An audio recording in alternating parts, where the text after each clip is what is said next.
दोस्तों अस्सलाम वालेकुम। उम्मीद है आप सब ठीक होंगे। आज का जो हमारा subject special botany interview questions के हवाले से जो लेक्चर है वो लेक्चर नंबर 13, जिसमें आज जो हम किसको पढ़ेंगे, फंजाई को पढ़ेंगे, या इसको क्या कहा जाता है, फंजी भी क्या कहा जाता है या फंगी भी कहा जाता है। सबसे पहले scientific study of fungi is called as the mycology. जो भी हम इसको स्टडी करते हैं वो किस में करते हैं, वो माइकोलॉजी में। और वो जो बंदा जिसके पास इनके पास लार्ज अमाउंट ऑफ इन्फॉर्मेशन होती है, जो इनको अच्छे तरीके से स्टडी करते हैं, तो उसको क्या कहा जाता है, माइकोलॉजिस्ट कहा जाता है। ठीक है। उसके बाद फंजी को देखें तो ये सिंगुलर इसका जो होता है, इसको क्या कहा जाता है, फंगस। और बाय नेचुरली ये क्या होते हैं, यूकैरियोट्स होते हैं, उनके पास ट्रू न्यूक्लियस होता है, साइटोप्लाज्मिक ऑर्गेनेल्स भी होते हैं, और ये मल्टीसेल्युलर भी होते हैं। सवाई यीस्ट के जो क्या होती है वो यूनिसेल्युलर होती है, बाकी सब इसके सारे ऑर्गेनिज्म क्या होते हैं, मल्टीसेल्युलर होते हैं। उसके बाद इसकी जो बॉडी होती है उसकी क्या कहा जाता है, फंगस का बॉडी जो होता है उसको क्या कहा जाता है, माइसीलियम। और वही जो माइसीलियम होती है वो किसकी बनी होती है, हाइफी की बनी होती है। और यहाँ पे हमारे पास जो हाइफी होता है वो क्या होता है, दो किस्म के होते हैं। हाइफी ये एक नेटवर्क होता है, ठीक है, ये दो किस्म के होते हैं। हाइफी हाइफी एक होता है सेप्टेड, दूसरा क्या होता है, असेप्टेड। सेप्टेड वो होता है जिसके अंदर क्रॉस वाल्स हों, ठीक है ना, जिनकी जो हाइफी हो उसके अंदर क्रॉस वाल्स प्रेजेंट हो तो उसको क्या कहा जाता है, सेप्टेड। सेप्टेड मीन्स सेप्टम, यानी कि जिसके अंदर वाल्स हो। और असेप्टेड वो होती है जिसके पास किसी किस्म का कोई क्रॉस वाल्स ना हो, एक लार्ज सेल टाइप हो, तो उसको हम क्या कहते हैं, असेप्टेड, मतलब नो एनी सेप्टम। और इसको दूसरा नाम क्या दिया जाता है, सोइनोसाइटिक बॉडी भी कहा जाता है।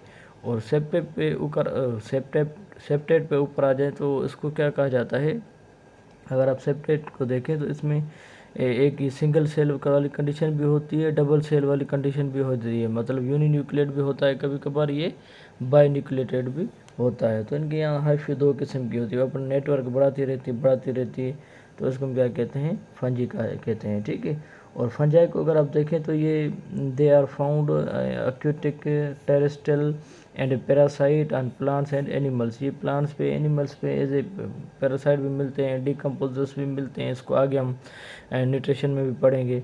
ठीक है। तो ये बहुत सारे इनके जो टाइप्स होते हैं ये, ठीक है, और प्रीडेटर्स तौर पर भी पाए जाते हैं। और ये can live in darkness and light, ये लाइट में भी और डार्कनेस में भी हर जगह पे ये रह सकते हैं। ठीक है। उसके बाद फंजाई को थोड़ा देखें तो इनकी जो सेल वॉल होती है कंपोज्ड ऑफ काइटन। अगर आप पूछेंगे भाई काइटन क्या है, काइटन और कुछ नहीं होता, ये भी क्या है, एक काइटन भी एक पॉलीसेकेराइड है। क्या है, पॉलीसेकेराइड है।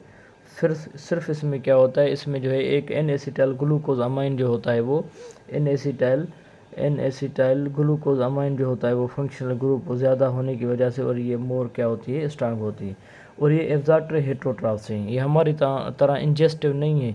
ये बस किसी चीज़ पे अपने जो है वो राइजोइड्स या हस्टोरिया रखेंगे, वहाँ से खाना जो है वो जज़ब कर देंगे। ये क्या होते हैं, नॉन फोटोसिंथेटिक होती हैं। और ये क्या है, नॉन मोटाइल हैं, एक जगह से दूसरी जगह मूव नहीं कर सकते। Show nuclear mitosis.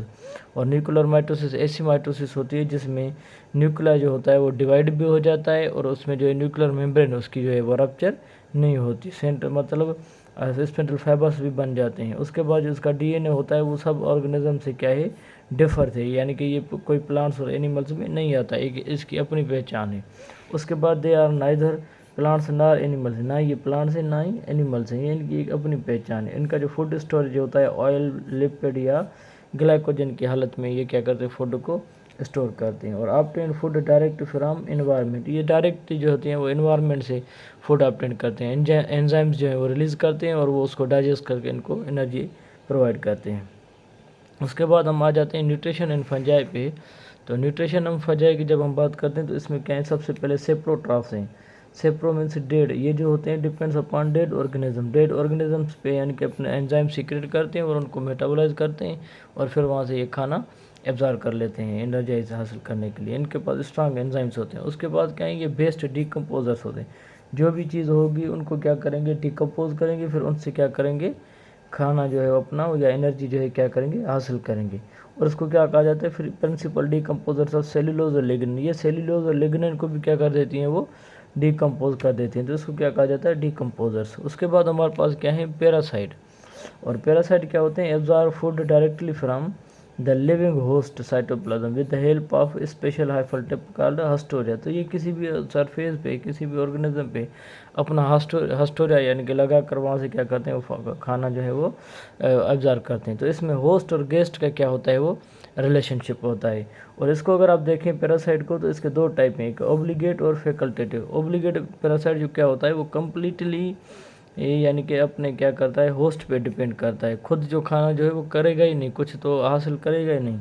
तो ये क्या होता है, ऑब्लिगेट। और फैकल्टेटिव में क्या होता है, वो पार्शली जो है वो होस्ट पे डिपेंड करेगा और पार्शली जो है खाना अपना खुद ढूंढेगा। तो उसको हम क्या कहते हैं, फैकल्टेटिव पैरासाइट। ठीक है, ऑब्लिगेट पैरासाइट। तो आज के लिए इतना ही काफ़ी। दूसरे टाइप जो है वो टॉपिक में हम म्यूचुअलिज्म को भी पढ़ेंगे, प्रीडेटर्स को भी पढ़ेंगे। ठीक है, अगर आप मेरे चैनल पर न्यू हो तो काइंडली मेरे चैनल को सब्सक्राइब करें। तो हमें याद रखिएगा। शुक्रिया।